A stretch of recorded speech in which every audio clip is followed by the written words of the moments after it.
gravitação universal de Isaac Newton explica por que todos os corpos próximos à superfície da Terra caem com a mesma aceleração constante. A lei de Newton explica por que a maçã, mas não a Lua, cai do céu.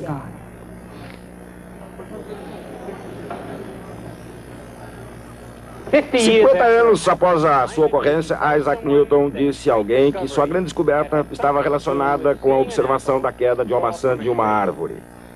Essa história tornou-se parte do nosso folclore. Gostamos dela por ser uma história tão comum. A lei das maçãs caindo da macieira. Isso nos faz lembrar ainda de outra história, sobre outra maçã. Aquela da árvore do conhecimento que nos obrigou a deixar o paraíso. Bem, a maçã de Newton, verdadeira ou não, permitiu-nos escapar da própria Terra.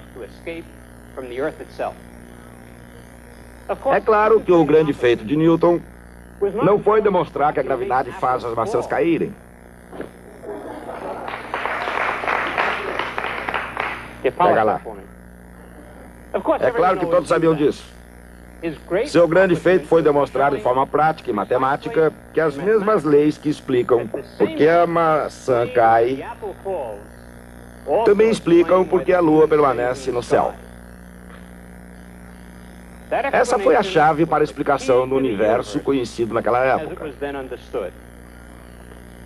Os detalhes são difíceis e importantes.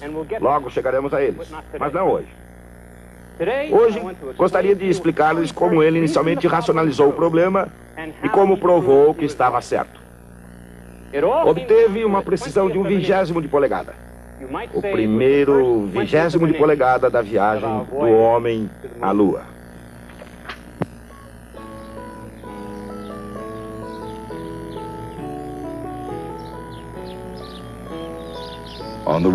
No caminho para a Lua, o jovem Isaac Newton talvez tenha trilhado esse caminho. 3 séculos depois, 3 pessoas fazem uma jornada que supera as viagens de Marco Polo, Magalhães, Colombo, Drake e talvez de todo e qualquer explorador terrestre, desde o primeiro passo para o desconhecido. Esses homens partem para a Lua. Seu destino foi já determinado por engenheiros e cientistas, técnicos e visionários, pesquisadores e pilotos de provas, pelos planos mais bem elaborados e pelo material mais apropriado. Mas todos aqui, sem exceção, repousam sobre os ombros de um homem, Isaac Newton.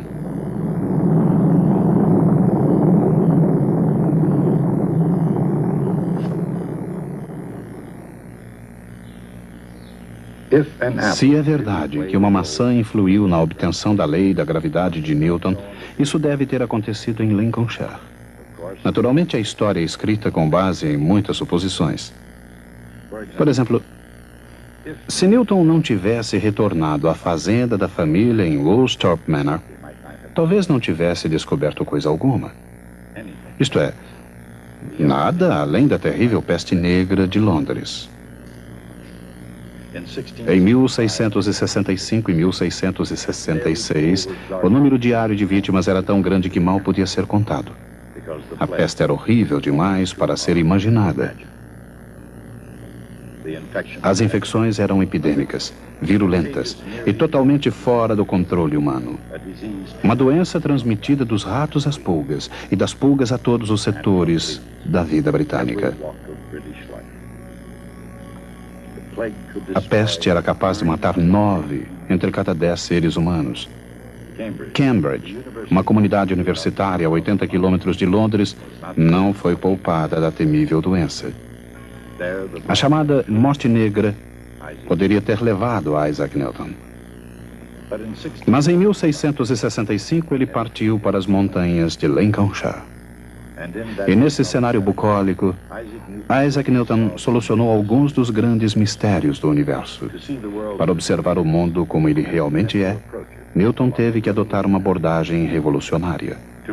Para alcançar uma nova compreensão do universo, era preciso uma visão mais profunda e mais ampla do mundo do que a oferecida pelas familiares paisagens inglesas. Para alguém de 22 anos, ainda não formado, para um jovem que jamais havia ido além de Cambridge, o universo era um imenso desafio.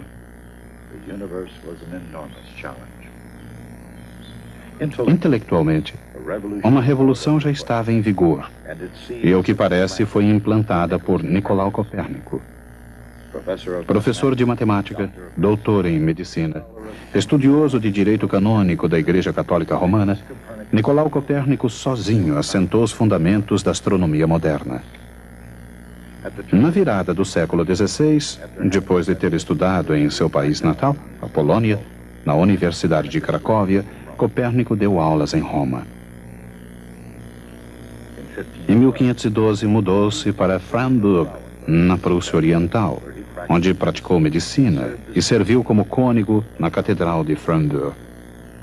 Foi aí, por volta de 1530, que ele escreveu o tratado que mudou não apenas o mundo, mas todo o universo. Sabiamente, dedicou seu trabalho à revolução dos corpos celestes ao Papa Paulo III. E, prudentemente, impediu a sua publicação até a proximidade de sua morte em 1543.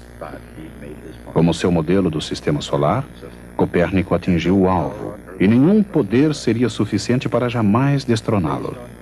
Baseado em antigos dados astronômicos, o sistema de Copérnico foi apenas um pequeno progresso em relação ao sistema de Ptolomeu. Ambos os pontos de vista baseavam-se, em grande parte, na filosofia de Aristóteles, particularmente na antiga noção grega de que todos os movimentos celestes eram circunferências perfeitas. Assim como inúmeros outros astrônomos antes dele, Copérnico usou os epiciclos para explicar os aparentes desvios em relação ao movimento circular uniforme.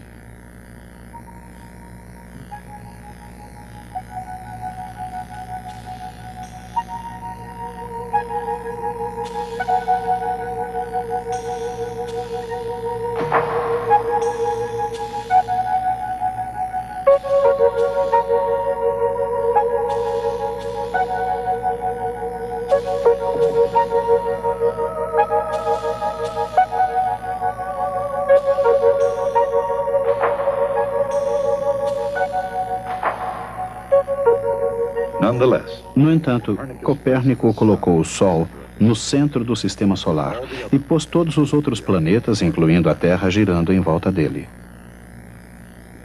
Assim, Nicolau Copérnico apenas preparou o terreno para Galileu Galilei. Para alguns, um trabalho pouco importante.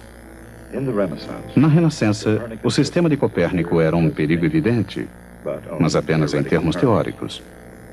Mesmo que os astrônomos tivessem desejado se opor às posições aristotélicas da Igreja, ninguém teria sido capaz de provar que os planetas giravam em torno do Sol. Além disso, ninguém tentou. Pelo menos, não até que Galileu direcionasse o seu intelecto a essa tarefa. Tendo em mente as ideias de Copérnico e dispondo da mais moderna tecnologia da época, Galileu desenvolveu alguns conceitos revolucionários. Utilizando planos inclinados e imaginando o mundo num vácuo, ele deduziu a lei da queda dos corpos.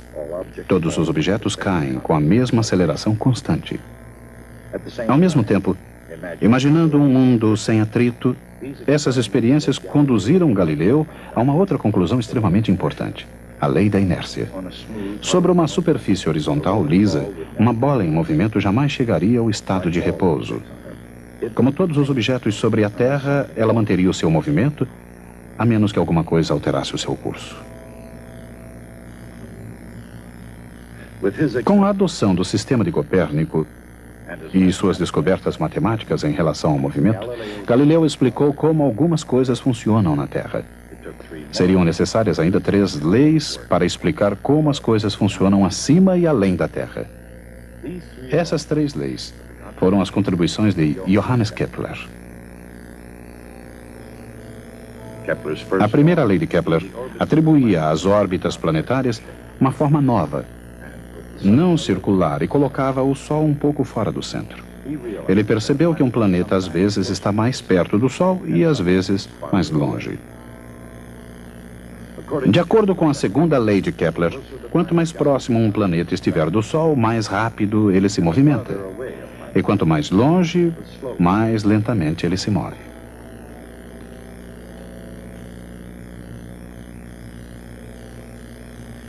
Sua terceira lei dizia que quanto maior a órbita de um planeta, mais tempo ele demora para percorrê-la.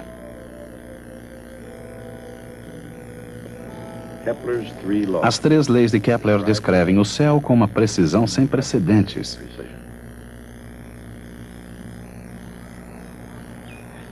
Num campo já resolvido por Copérnico, Galileu e Kepler, Newton começou a desenterrar segredos, ainda escondidos, do universo. Segredos não só do céu, mas inclusive do seu próprio planeta. Outros gigantes antes de Isaac Newton haviam explicado o como do céu e da Terra. Agora era a sua vez de explicar o porquê. Antes de Newton, ninguém sabia por que todos os corpos caíam com a mesma aceleração, nem por que a Lua girava em torno da Terra, nem por que a Terra girava em torno do Sol com órbita e velocidades tão precisas. Antes de Newton, provavelmente ninguém imaginava que esses fenômenos estivessem relacionados. Assim, coube ao jovem Newton criar uma nova ciência, unindo o céu e a Terra. Mais uma vez, se é que uma maçã teve algum papel, esse foi um papel secundário. O feito de Newton não foi um lance de inspiração, ocorrido num pomar e graças ao acaso. Ele trabalhou intensamente durante 18 meses. E mesmo assim, 20 anos ainda se passariam antes que os frutos do seu trabalho fossem publicados. E quase 300 anos iriam se passar até os segundos finais de uma contagem regressiva. Lançado dos ombros de Newton, o homem pôde finalmente deixar a Terra, livrando-se dos grilhões da gravidade. A força da gravidade não é uma barreira desprezível. Ela pode ser observada no esforço tremendo exigido para vencê-la. Mas os homens conseguiram ser lançados em direção às misteriosas regiões da Lua. Apenas admitir a importância da gravidade não é o suficiente. É necessário saber como ela realmente age. Newton supunha que 2 partículas de matérias se atraem mutuamente. A força dessa atração é proporcional à massa de cada uma dessas partículas. A força diminui com o quadrado do inverso da distância entre os 2 corpos. Essa lei pode ser representada como uma equação vetorial, com uma constante de proporcionalidade representada por G. G é sempre o mesmo para quaisquer 2 corpos do universo.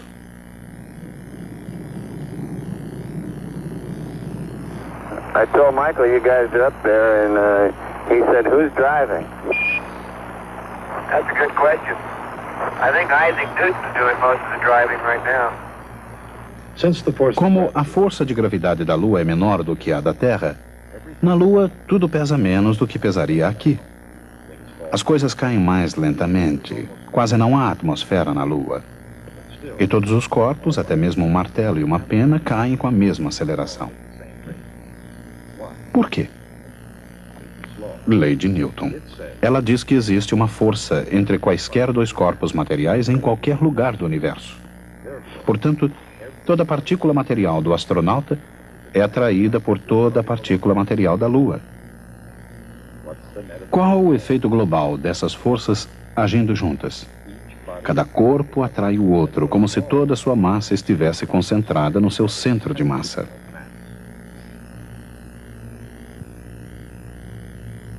A força que a gravidade da Terra exerce sobre uma maçã, por exemplo, é menos G, vezes a massa da maçã, vezes a massa da Terra, dividida pelo quadrado da distância do centro da maçã ao centro da Terra. Para todas as finalidades práticas, essa distância é o raio da Terra. Mas força é também massa vezes aceleração. Assim, quando se igualam as equações, a massa da maçã se cancela da equação, deixando uma aceleração que não depende da massa da maçã.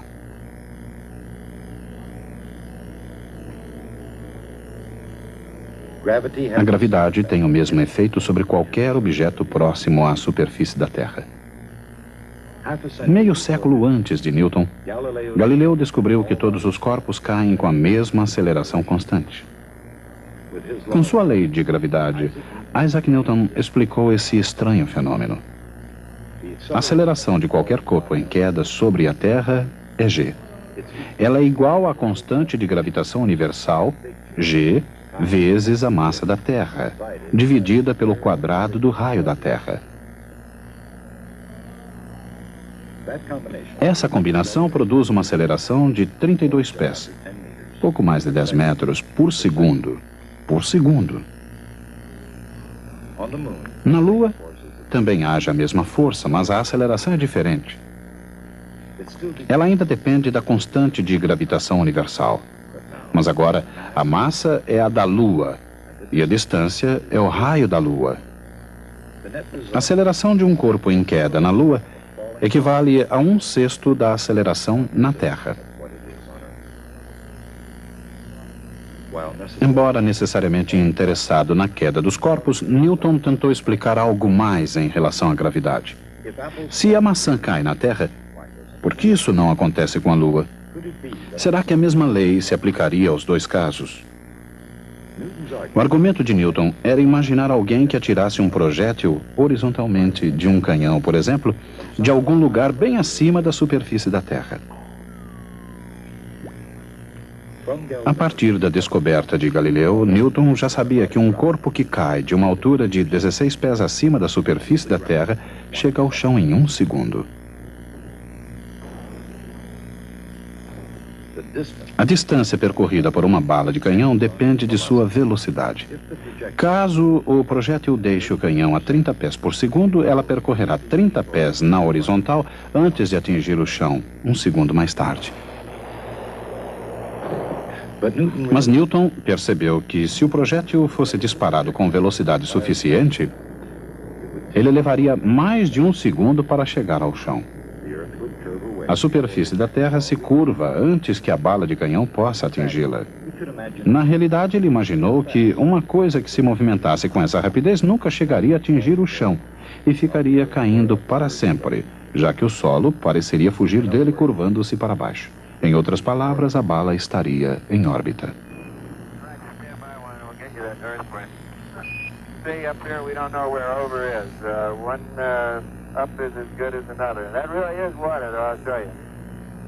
Zero G, ou ausência de peso, não é na verdade ausência de gravidade.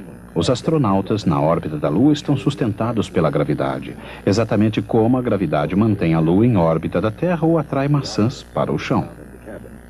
Os objetos flutuando na cabine estão em queda livre, assim como a própria espaçonave. Juntos, eles caem em sua órbita em torno da Lua, assim como a bala de canhão de Newton em sua órbita em torno da Terra. Isaac Newton sabia que a Lua, assim como a bala de canhão, continua caindo e caindo para sempre, jamais atingindo a Terra. A Lua cai em direção à Terra, com uma aceleração de g vezes a massa da Terra. Isso dividido pelo quadrado de sua distância até o centro da Terra.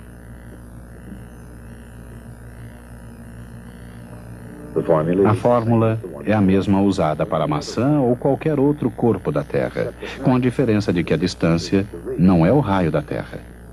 Neste caso, a distância é muito maior, da Terra à Lua. A aceleração da queda da Lua é menor do que a aceleração da queda da maçã. É igual ao raio da Terra, dividido pela distância até a Lua, ao quadrado. Esta razão é um número bastante pequeno. Matemáticos gregos calcularam a distância à Lua como 60 vezes o raio da Terra. A Lua deveria cair mais lentamente do que a maçã, de um fator 60 ao quadrado, ou seja, 3.600 vezes. Como uma maçã cai 16 pés em 1 segundo, Newton concluiu que a cada segundo a Lua deveria cair 16 pés dividido por 3.600. Essa distância equivale a 1/20 de polegada. Essa era a previsão feita pela teoria da gravidade de Isaac Newton.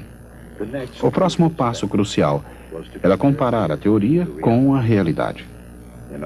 Em outras palavras, a questão enfrentada por Newton era a de determinar que distância a Lua realmente cai por segundo.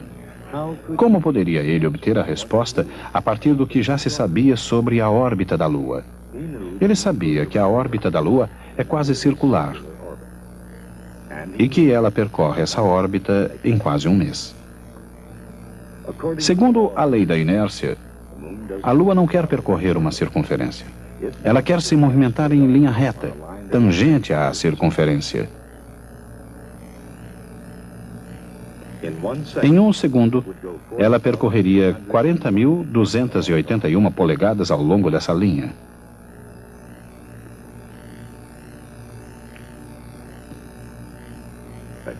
Seguindo a circunferência, a Lua está, na verdade, caindo.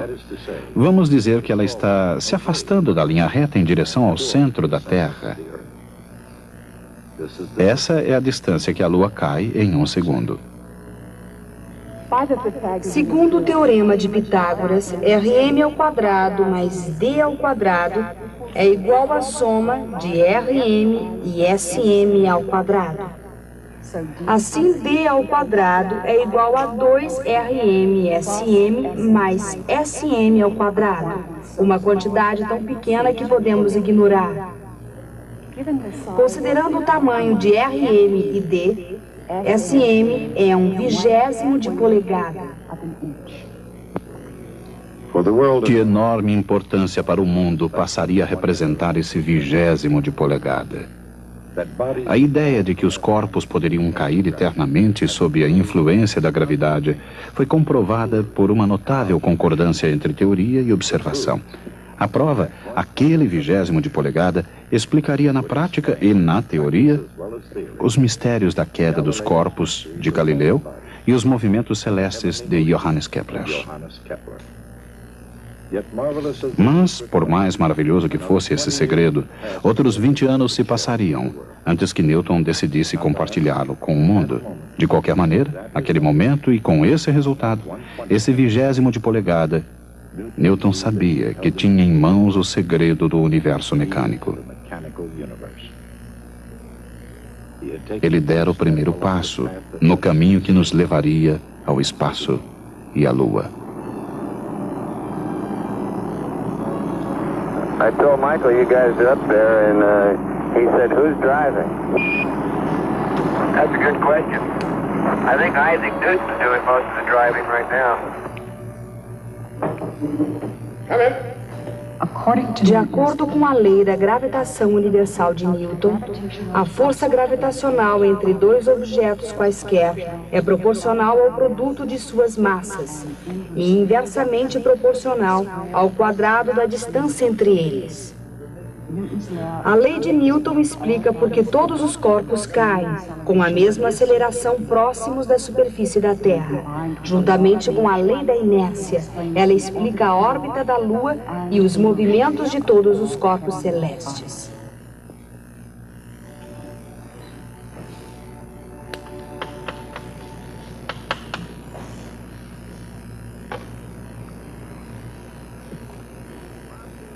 O fato de que esse 1/20 de polegada é igual a esse outro teria sido suficiente para justificar uma vida de trabalho de qualquer cientista, mas não a de Isaac Newton. A lista de suas descobertas matemáticas e científicas nos deixa absolutamente sem fôlego. Por outro lado, nem tudo que ele fez nos parece respeitável. Ele praticou a alquimia, a cronologia bíblica e várias outras atividades arcanas que lhe pareceram tão legítimas quanto a física que admiramos. Em 1696, ele enlouqueceu. Uns acham que isso foi provocado por envenenamento com mercúrio, uma consequência talvez de suas experiências de alquimia. Alguns indícios disso foram revelados pela análise química do seu cabelo. Outros acham que isso é perder-se em minúcias, pois no caso de Newton, não havia muita diferença entre loucura e sanidade. De qualquer forma, em 1703 tornou-se presidente da Royal Society, um cargo que ocupou durante os últimos 24 anos de sua vida. Comparados a seus feitos, no entanto, os detalhes de sua vida não vêm ao caso. Ele nos ofereceu não apenas descobertas científicas, mas uma visão coerente de como o universo funciona e por que funciona dessa maneira. Essa visão tem dominado todo o pensamento ocidental desde a época de Newton até nossa própria época. É claro que ele era um ser humano com defeitos, talvez além do normal, mas foi também gigante, quase sem paralelo na história.